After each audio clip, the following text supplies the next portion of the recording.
सर्वमङ्गलमाङ्गल्यं सर्वकल्याणकारकं प्रधानं सर्वधर्माणां जैनं जयतु शासनं जैनं जयतु शासनं जैनं जयतु शासनम्। नमः समय साराय स्वानुभूत्या चकासते चित्स्वभावाय भावाय सर्वभावान्तरक्षिते। यह ग्रंथों का राजा समयसार ग्रंथाधिराज यहाँ पर विराजमान है। और समयसार जो ग्रंथ है वह एक ऐसे संस्कृत पुरुष ने लिखा है। मैं संस्कृत पुरुष इसलिए कह रहा हूं क्योंकि संस्कृत शब्द जो है वो उसकी व्युत्पत्ति अगर हम करें तो है सम्यक प्रकारेण कृतः इति संस्कृतः। जिसने कुछ नया किया हो उसका नाम संस्कृत है। नया मतलब क्या नया? तो कि कुछ नया इन्वेंशन करके कुछ नया खोज करके निकाला हो और वो हमारे सामने परोसा हो, उसका नाम है वैज्ञानिक, जिसे हम वैज्ञानिक भी बोलते हैं। युगल जी बाबूजी ने कहा ना विज्ञान नगर के वैज्ञानिक।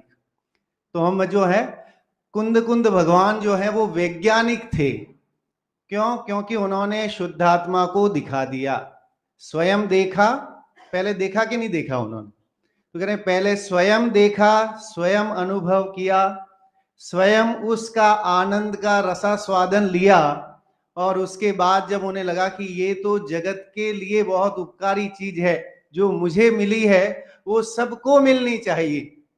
घर में अभी कभी ऐसा होता है, कहीं से काजू कतली का एक डिब्बा आ जाए, गिफ्टेड कोई दे के जाए, तो आप क्या करते हैं कि साहब सबको बांट दो।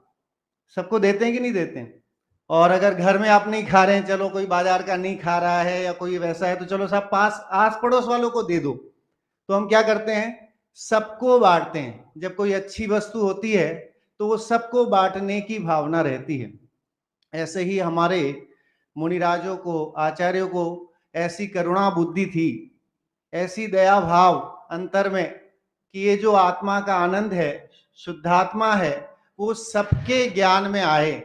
ये जो आबाल है ना, गोपाल, जिसे अलग अलग विशेषणों से अभी यहाँ पर गुरुदेव जो है 5 लक्षणों से और बता रहे थे, अबद्ध, अस्पृष्ट, अनियत, तो अविशेष।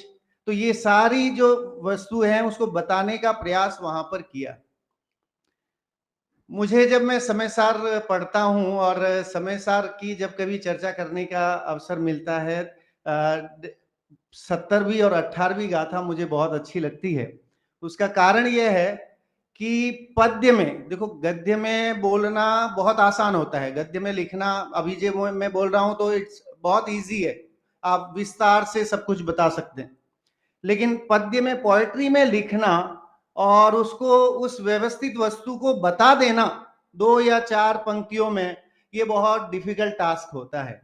और वही पद्य में यहाँ 17वीं और 18वीं गाथा में भगवान जो है उदाहरण के माध्यम से जीव राजा की बात करते हैं।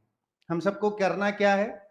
तो कह रहे हैं कि हम सबका उद्देश्य एक मात्र है, और वो उद्देश्य है किसी न किसी तरह से अध्यात्म की प्राप्ति हो जाए। जैन धर्म कैसा है? तो कह रहे जैन धर्म आध्यात्मिक धर्म है। जैन धर्म कैसा धर्म है?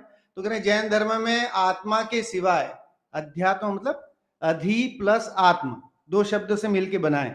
अधि का मतलब होता है उपसर्ग है, वो आत्मा में ही षटकारक घटेंगे। अभी अपन चर्चा भी करेंगे कि आत्मा ने, आत्मा को, आत्मा से, आत्मा के लिए, आत्मा के द्वारा, और आत्मा में ही जाना, आत्मा को ही ढूंढा।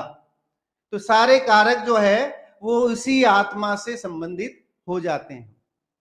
सो यहां भी 17वीं और 18वीं गाथा में जो है भगवान ने जीव राजा को पहचानने की बात की। कुंद कुंद भगवान कहते हैं कि आपको, क्योंकि समय सार ग्रंथ मतलब मोक्ष को का प्रदायक ग्रंथ, समय सार ग्रंथ मतलब सम्यक दर्शन ज्ञान चारित्र का प्रदायक ग्रंथ। अगर हम समय सार का वाचन अध्ययन पठन करते हैं तो नियम से हमें रत्नत्रय की प्राप्ति होगी एक न एक दिन। समय सार मतलब सिद्ध बनने का फॉर्मूला। अगर हमें सिद्ध बनना है तो सिद्ध बनने का फॉर्मूला जो है वो समय सार ग्रंथ में विराजमान है, मौजूद है। कैसे है? क्योंकि अभी कहा ना, समस्त विकल्पों से हट करके, व्यवहार को छोड़ करके निश्चय रूप जो अपना शुद्धात्मा है उसको ही अंगीकार करना है, जहां राग और द्वेष का कहीं कोई मतलब नहीं है। और शुद्ध प्योर जो हमारा जीव राजा है उसकी पहचान यहाँ पर उन्होंने कराई है। विषय शुरू करने से पहले थोड़ा सा परिचय मैं अपना देना चाहूंगा, चूंकि सभा में वक्ता का परिचय नहीं, वक्ता कौन है, तो टोडरमल जी का जो वक्ता का स्वरूप है वो उसमें उन्होंने बताया कि वक्ता के बारे में भी हमें पता होना चाहिए। तो मैंने 98 में टोडरमल स्मारक से ही शास्त्री किया, उसके बाद फिर जो है पंडित दयानंद राय जी पर पीएचडी भी किया है। दयानंद राय जी अपने पंचमेरु की पूजन, 10 लक्षण की पूजन और ये जो प्रसिद्ध पूजने जो दयानंद राय जी की हैं, उनके साहित्य में अध्यात्म विषय लेकर के राजस्थान विश्वविद्यालय जयपुर से ही पीएचडी किया। और मंगलायतन में भी रहा 5 साल, वहां पर डीपीएस में पवन जी भाई साहब के साथ।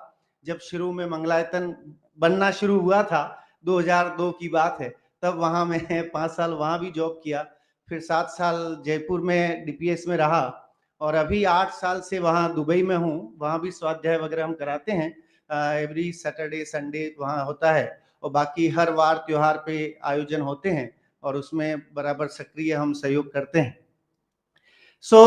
इसलिए क्योंकि जहाँ हमें अपनी बात अच्छी लगती है, जब गुरुदेव की प्रभावना से जो गुरुदेव का ये प्रदेय हमें मिला है, तो उसे बांटने में कहीं कंजूसाई नहीं करनी चाहिए, कोई कंजूसाई नहीं होनी चाहिए। सब जीवों की कल्याण की बात गुरुदेव ने बिना किसी कह सकते वांछा के 19 बार इस ग्रंथ का वाचन किया, और कोई नहीं देखा कि कौन सी जाति का बैठा है, सेठ बैठा है कि गरीब बैठा है कि रोगी बैठा है कि निरोगी बैठा है, सबको भगवान आत्मा की बात उन्होंने समझाई। उन्होंने ये भी नहीं देखा कि गुजराती बैठा है कि हिंदी बैठा है कि कोई और भाषा वाला बैठा है कि कौन भाषी बैठा है, साउथ इंडियन बैठा है कि नॉर्थ इंडियन बैठा है। सबके कल्याण की बात जो है वो इस ग्रंथादिराज में मौजूद है। जो जीव इस ग्रंथ का अध्ययन पठन पाठन करते हैं, नियम से उन्हें उस श्रेय तत्व की प्राप्ति होती है। वो भी संस्कृत पुरुष बन सकते हैं जो इस ग्रंथ का पाठन करेंगे, क्योंकि वे भी अपना आत्मा खोज निकालेंगे। आत्मा के खोजने का तरीका जो है वो आपको समय सार के सिवाय अन्यत्र कहीं नहीं मिल सकता। जो चर्चा यहाँ पर आई है, जो जिस तरह से भगवान ने यहाँ हर बात आई, वो तो दावा क्या करते हैं, वो तो कहते हैं मैं आपको हाथ में रखे हुए आंवले की तरह भगवान आत्मा दिखाऊंगा, एक बार है ना नक्की तो कर, छल ग्रहण मत करना। लेकिन ये भी कह देते हैं साथ में कि भाई छल ग्रहण मत करना, क्योंकि उन्हें ये भी संदेश वो था कि कहीं ये जो है वो भटक नहीं जाए, उन जीवों के प्रति ये भी दया कि भाई छल ग्रहण मत करना, एक बार निश्चित करना मैं तुम्हें शुद्धात्मा दिखा के रहूंगा, बता के रहूंगा। और वो बताना जो शुद्धात्मा बताना चाहते हैं, जो जीव राजा बताना चाहते हैं, वो यहाँ 17वीं और 18वीं गाथा में उन्होंने उस जीव राजा को कैसे प्राप्त करना है, कैसे मिले हम सब आत्मा, कि कहाँ जाएं तो आत्मा मिल जाए, कितने तीर्थ यात्रा कर लें कि आत्मा मिल जाए, कितने चलो शास्त्र पढ़ लें कि आत्मा मिल जाए, कितनी बार प्रवचन सुन लें तो आत्मा मिल जाए, कितनी पूजने कर लें तो आत्मा मिल जाए, और जितने भी जतन है, कितने दान कर लें, उपवास कर लें कि जिससे आत्मा की प्राप्ति हो जाए। तो कह रहे कि ये सब चीजों से आत्मा की प्राप्ति नहीं होगी। आत्मा की प्राप्ति करनी है तो समय सार पढ़ना जरूरी है, समय सार समझना जरूरी है। और वो जीव राजा, क्योंकि ये सब करने से कभी कुछ फायदा नहीं होता है। रहीमदास जी ने एक दोहा लिखा, रहीमन निज संपत्ति बिना को न विपत्ति सहाय, और बिन पानी जो जलज को नहीं रवि सके बचाए। गजब की बात, समय सार की ही बात रहीमदास आज से 700 600 700 साल पहले हुए हैं हिंदी के। रहीमदास जी कहते हैं रहीमन निज संपत्ति बिना, if you not have your property then nobody will help you. कोई भी आपकी हेल्प करने वाला नहीं है, आपकी प्रॉपर्टी पहले आपके पास होनी चाहिए। बैंक क्या करता है, लोन किसको देता है, पहले चेक करता है कि आपके पास प्रॉपर्टी है कि नहीं साहब, आपके पास फ्लैट है, आपके पास बंगला है, अच्छा बैंक बैलेंस कितना है, गहने वहने हैं कि नहीं। तो बैंक क्या करता है, लोन देने से पहले प्रॉपर्टी आपकी कितनी लायकात है उस लायकात को चेक करता है। वो ये देखता है आपकी सैलरी कितनी है साहब, हाँ साहब ये 50,000 1 लाख रुपए कमाते हैं तो इनको 50,000 लोन दिया जा सकता है, EMI 50,000 की कर सकता है। तो वो भी इतने चतुर हैं बैंक वाले भी कि वो आपकी पहले योग्यता देखते हैं, आपकी लायकात देखते हैं, उसके बाद आपको लोन देते हैं। तो रहीमन निज संपत्ति बिना को न विपत्ति सहाय, कहने के if you not have your property nobody will help you, कोई आपकी हेल्प करने वाला नहीं। आपके पास अपनी प्रॉपर्टी होनी चाहिए। समय सार कहता है कि आप अपनी प्रॉपर्टी आपके पास है। हमारा जो वैभव है वो कहाँ है, सब हमारा वैभव कहीं और है। पहले होता था पुराने समय में, अगर दादी कहानियां सुनाया करती थी तो कहते राजा की जान कहाँ है, तोते में है साहब, है ना। अगर तोते को मार दोगे तो राजा भी मर जाएगा। तो ऐसा काम यहाँ नहीं है। यहाँ क्या है कि यहाँ हमारा वैभव हमारे ही पास है, कहीं और ढूंढने की जरूरत नहीं है ना। कहते ना जितना हम अपने अंतर में जाए उतना ही हम उस आत्मा को पाएंगे। समुद्र में गोताखोर होते हैं, जितने गहरे जाते हैं उतने ही उन्हें माणिक मोती जो है वो प्राप्त हो जाते हैं। तो ऐसे ही जितनी लीनता से तल्लीनता से हम अपनी आत्मा को जानने की कोशिश करेंगे, रत्नत्रय रूप वो रत्न हमें मिलते जाएंगे। तो रहीमन निज संपत्ति बिना को न विपत्ति सहाय, बिन पानी जो जलज को नहीं रवि सके बचाए। कह रहे कि जलज मतलब होता है कमल, कमल का पर्यायवाची शब्द है जलज, जले जायते इति जलजः, इसका मतलब जो जल में उत्पन्न होता है उसका नाम जलज। तो कह रहे कि जल को सूरज भी नहीं बचा सकता अगर उसके पास अपना पानी नहीं है। तो हमें सबसे पहले अपने उस वैभव को जानना बहुत जरूरी है कि मैं वैभवशाली हूं, ये नक्की तो कर, है ना। गुरुदेव तो बोलते हैं कि भगवान है ये नक्की तो कर, है ना। एक बार ये निश्चय तो कर ले कि मैं स्वयं परमात्मा हूं, है ना, परमात्मा स्वरूप हूं। अभी शक्ति की बात आ रही थी, शक्ति और व्यक्ति की बात। शक्ति अपेक्षा से आत्मा कैसा है, सिद्ध जैसा। अब व्यक्ति की बात है कि जब अभिव्यक्ति हो जाएगी, पर्याय हटेगी, अपने त्रिकाली उस आत्म स्वभाव का लक्ष्य करेगा तो वो सारा कर्म का आवरण हटेगा और सहज शुद्ध जो स्वरूप है वो दिख जाएगा। क्योंकि आत्मा तो मोक्ष स्वरूप ही है। अगर वो कर्म का आवरण हट जाए, द्रव्य कर्म, नौ कर्म, भाव कर्म, तो वो कैसा है। अगर ये आवरण नहीं हो, चलो तो आत्मा कैसा है, गंदा है, मलिन है, अशुचि है, कैसा है। तो कह रहे आत्मा शुद्ध है। आत्मा तो वैसा ही, क्योंकि इसीलिए उसका आत्मा का स्वभाव ऊर्ध्वगमनत्व बताया। तत्वार सूत्र में आत्मा का स्वभाव कैसा बताया कि साहब अगर ये द्रव्य कर्म, नौ कर्म, भाव कर्म हट जाए तो फिर आत्मा यहाँ नीचे रहेगा कि नहीं, यहाँ दब के रहेगा, वस्त्रापुर में रहेगा कि नहीं रहेगा। तो कह रहे साहब नहीं रहेगा। फिर वो फिर स्वर्ग में रहेगा कि नहीं, तो कह रहे साहब स्वर्ग में भी नहीं रहेगा। नरक में जाएगा कि नहीं, कह रहे साहब नरक भी नहीं जाएगा। वो तो सीधा लोक के अग्र में जाकर के विराजमान हो जाएगा, क्योंकि स्वभाव है वो वैसा ही है। अभी एक बात और आ रही थी कि जैसा है वैसा मानो। सब आत्मा को कैसा माने, जैसा है वैसा ही मानना पड़ेगा आपको। और तरह से राग रंग से और अन्य पर्यायों से उसको मिला जुला करके मानोगे तो वो तो व्यवहार है, और व्यवहार जो है वो सत्यार्थ नहीं है। अभी भूतार्थ और अभूतार्थ की कितनी गजब की चर्चा आ रही थी। सो यहाँ इसी विषय को अपन थोड़ा सा आगे बढ़ाते हैं। जीव राजा की बात यहाँ 2 गाथाओं में की है, संक्षिप्त में समय की मर्यादा को ध्यान में रखते हुए अपन करते हैं। मैं पहले गाथाएं पढ़ता हूं। जहनाम को विपुरी सो रायाणम जानियोण सदहदी, तो तम अणुचर दिपुणो अथथियोपयतेन, एवं ही जीव राया नादवो तय सदहे दवो अणुचरिदवो यपुणो सोचे वधु मोक्ष कामेण। गजब की दो गाथाएं हैं, और इसमें अगर देखा जाए तो समय सार का पूरा सार आ गया, और कुछ पढ़ने की जरूरत ही नहीं है। इतनी दो गाथा भी पढ़ लो तो समय सार का मर्म समझ में आ जाए। जिससे है ना, अगर कहते हैं साहब अब मरने की फुर्सत नहीं है, हम लोग क्या कहते हैं कि साहब मरने की फुर्सत नहीं, बहुत काम है, बिजनेस इतना है कि इतना बढ़ा लिया है कि यहाँ भी हो गया वहां भी हो गया, है ना, हर जगह हो गया है, मरने की फुर्सत नहीं। कौन कहता है मरने की फुर्सत नहीं है? कि जिसे नरक में जाना है या नरक से आया है, तो कह रहे कि अब नरक में जाने की तैयारी है तो समझ लो वहां मरने की फुर्सत नहीं रहती है। वहां तो है ना, एक श्वास में 8-10 बार जन्मियो मरियो भरियो दुख बार। तो कह रहे कि अगर हम ये सोचते हैं कि मरने की फुर्सत नहीं है, क्योंकि इसके लिए टाइम नहीं है साहब, है ना, समय नहीं है शुद्धात्मा को जानने के लिए, आत्मा को जानने के लिए, इतना बढ़िया दी बेस्ट से बेस्ट जैन धर्म को अपनाने का और इनके संस्कारों को अपनाने का समय नहीं है, तो नियम से मरने की फुर्सत नहीं रहने वाली है उसको तो नियम से जो है वो वैसी ही गति मिलेगी कि वहां फिर वो मरता ही रहेगा। तो या तो फिर जाएगा सीधा निगोद में, क्योंकि देखो हमारी कथा कैसी है, अगर आप देखें समय सार जो है वो हमारी कथा कहने वाला ग्रंथ है।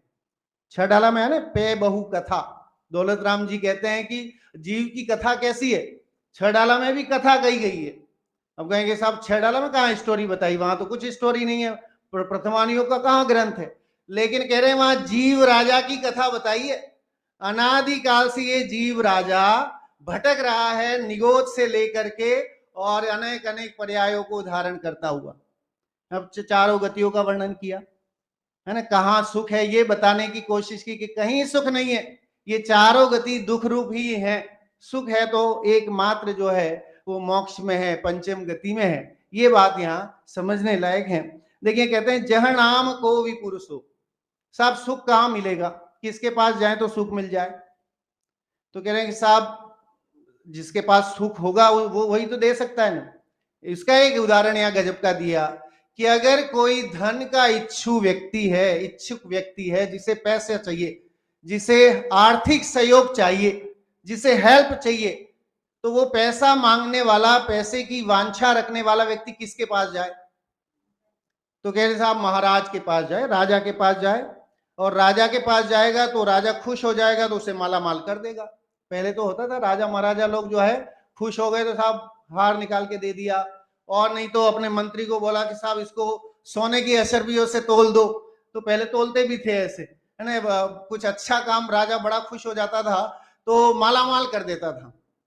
तो कह रहे कि जब पैसे का वांछक व्यक्ति किसके पास जाए, तो कह रहे कि पैसे का वांछक व्यक्ति राजा के पास जाए, राजा को पहले पहचाने, जाने कि ये राजा है, और जान करके फिर श्रद्धा करे उसकी कि हाँ यही राजा है, उसकी सेवा करे, उसका अनुचरण करे, जैसा राजा कहे वैसा करने लग जाए, तो राजा फिर क्या होगा, प्रसन्न होकर के उसको माला माल कर देगा। सेम फॉर्मूला हमारे मोक्षार्थी के लिए भी है कि जो मोक्ष का अर्थी है वो कहां जाए साहब, कौन से तीर्थ में जाए मोक्षार्थी की उसे मोक्ष मिल जाए? कहीं तीर्थ में जाने की जरूरत नहीं है। कितने ही स्वाध्याय करे, कितनी पूजने करे, कितने उपवास करे, एकासन करे, प्रतिक्रमण करे, जिससे कि जो है वो मिल जाए, तो करे वो उसकी भी जरूरत नहीं है। तो क्या करे? तो कह रहे कि सिर्फ और सिर्फ जीव राजा का आश्रय ले। देखो दो पंक्तियों में पूरा जैन धर्म आ जाता है। शुद्धातम अरु पंच गुरु जग में सरनो दोय, और मोह उदय जिये के वृथा आन कल्पना हो। निश्चय और व्यवहार को समझने के लिए इससे बढ़िया और कोई लाइनें हो ही नहीं सकती। अगर आपको सबसे पहला काम है ना, शुद्धातम अरु पंच गुरु, निश्चय से तो जीव राजा को ही जानने का काम करना है। आजे करो काले करो कब भी करो, करना तो जो है जीव राजा को जानना ही पड़ेगा। अच्छा 24 तीर्थंकरों ने क्या किया? तो साहब 24 तीर्थंकरों ने भी, उनके पास कोई कमी नहीं थी, अच्छी खासी प्रॉपर्टी, बैंक बैलेंस, नौकर चाकर, हाथी घोड़े, सब आता है ना पूजनों में कि इतने हाथी, इतने घोड़े, इतने ये, इतना वैभव, चक्रवर्ती का इतना वैभव, ये सारा वैभव था, लेकिन वो वैभव कोई काम नहीं आया। क्यों? क्योंकि आ भी नहीं सकता है, वो काम आ ही नहीं सकता है, क्योंकि वो जो है वो शाश्वत सुख देने वाली वस्तुएं हैं ही नहीं। और शाश्वत सुख देने वाली जो चीज है वो तो एक ही है, और उसका नाम है शुद्ध आत्मा, है ना। वो है मेरा आत्मा, दूसरे का आत्मा नहीं, मेरा ही आत्मा। मेरे ही आत्मा ने मेरे ही आत्मा को, मेरे ही आत्मा से, मेरे ही आत्मा के लिए और मेरे ही आत्मा में ही सुख को खोजा जा सकता है, और कहीं आप जाएंगे तो आपको सुख नहीं मिलेगा। ये साधन जो है टोडरमल जी ने तीसरे अध्याय में बताए, जितने भी ये साधन है वो साधन कैसे हैं, जो साधन हमें मिले हुए हैं पुण्य के संयोग से, जो साधन मिले हैं वो साधन सदाकाल रहेंगे क्या? कि साहब नहीं रहने वाले, वो कुछ समय रहेंगे। अच्छा, साधन रहेंगे, दोनों टाइप के साधन। कौन से? चेतन और अचेतन दोनों। मतलब चेतन में आपके स्त्री पुत्र मकान, जो स्त्री पुत्र आदि के है ना, तो वो सारे चेतन साधन, तो वो भी सदा रहेंगे ना। माता पिता सदा रहेंगे हमारे साथ, तो कह रहे एक न एक दिन तो मरना, सबको एक दिन अपनी अपनी बात कि सबको मरना है, कोई रहने वाला नहीं है। तो फिर जो परमानेंट रह नहीं सकता तो वो हमें सुखी कैसे करा सकता है? ये चीज जो है हमारे शास्त्र समझाते हैं। यही समझना अध्यात्म का मूल है, कि हमें ये समझना है कि ये वस्तुएं जिनके प्रति हम आकर्षित हो रहे हैं वे सदाकाल रहेंगी नहीं, वे अपने परिणमन से परिणमित हो रही हैं। उनका ऐसा सहज निमित्त नैमित्तिक संबंध बना है कि अभी है। आप बड़े चाव से सोचते हैं साहब वस्त्रापुर के आसपास कोई मकान मिल जाए, फ्लैट मिल जाए तो कितना अच्छा हो। और सपोज आपने ले लिया, और लेने के बाद कुछ साल रहे, फ्लैट में रहे, चलिए फ्लैट मिल गया, कहते कि साहब ये तो 1 BHK मजा नहीं आ रहा, थोड़ा और है ना, सैलरी भी बढ़ गई, ये आय के स्रोत भी बढ़ गए, थोड़ा और बड़ा हो जाए तो अच्छा। तो जिस मकान को बड़े चाव से आपने 1 BHK खरीदा था, 2 BHK खरीदा था, वो थोड़े समय बाद वही आपको अच्छा नहीं लगता और दूसरा मकान लेने की भावना रखते हैं। तो वो पदार्थ जो है वो स्थायी कहाँ है? जिन पदार्थों के प्रति हमारी आसक्ति है वे पदार्थ क्षणिक है, वे अपने परिणमन से, अपने द्रव्य क्षेत्र काल भाव से परिणमित हो रहे हैं, लेकिन अनादिकाल से मिथ्यात्व के कारण से हमने उन्हें अपना माना हुआ है, उनसे हमने अपने सुख की कल्पना की है, जो कि संसार का कारण है। सो यहाँ कह रहे हैं कि जिसको शुद्धात्मा चाहिए वो किसके पास जाए? तो कह रहे कि शुद्धात्मा मतलब जिसे सुख चाहिए वो किसके पास जाए? तो कह रहे जीव राजा महा सुख का खान है, तो उसके पास जाओगे, उसका आश्रय लोगे, उसको जानोगे, उसकी श्रद्धा करोगे, उसमें लीन हो जाओगे, तो डेफिनेटली जो है तुम सुखी हो सकते हो। और कोई सुख का उपाय नहीं है। क्योंकि हम सब कैसे हैं? गुरुदेव तो कहते हैं भव्यात्मा है ना। सारे कैसे हैं कि भूलेला भगवान, भगवान बोलते, भगवान कहना मतलब 3 लोक का अधिपति। तो हम सबको गुरुदेव भगवान कह रहे हैं कि भाई तुम सब भगवान हो। हम सब कैसे हैं? हम कभी देखते हैं, हमें सुबह उठ के में कभी विचार आता है कि मैं भगवान हूं, कभी ऐसा फीलिंग होती है अंदर में कि मैं भगवान हूं, मैं सर्व शक्ति संपन्न हूं, मुझ में किसी तरह की जो है कोई विकार नहीं है, मैं निर्विकार हूं। ऐसा अंतर में कभी मेरा कोई मरण नहीं करवा सकता। कल भाई साहब कह रहे थे मरण किसका होता है, जीवन किसका है, जन्म किसका है। कितनी अच्छी चर्चा कि भाई शरीर का ही, शरीर की अपेक्षा से ये तीनों बातें आती हैं। तो कह रहे कि साहब हम कभी ये सोचते ही नहीं, अब सब सोचते नहीं तो मिलेगा भी नहीं, जैसी मति वैसी गति। तो हम कभी ये सोचें कि मैं शुद्धात्मा हूं और फिर शुद्धात्मा नहीं मिले, ऐसा नहीं हो सकता। तो कभी सोचो तो सही कि मैं जो है ज्ञानानंद सच्चित आनंद, ज्ञान से भरा हुआ लवालब मेरे अंदर ज्ञान ज्ञान ज्ञान ही है। गुरुदेव अभी बोल रहे थे ज्ञान ज्ञान ज्ञान, सिवाय ज्ञान के और कुछ नहीं है, आनंद के सिवाय कुछ नहीं है ना। राग द्वेष तो मेरे से बहुत दूर, वो तो बहुत दूर की बात होगी। ऐसी परिणति, ऐसी विचार धारणा हो तो सहज ही कषायों की मंदता हो जाती। मोक्ष मार्ग कषाय की मंदता से नहीं मिलता है। लोग, कई लोगों की भावना के साथ मंद कषाय रूप परिणाम होंगे तो धर्म की वृद्धि होगी।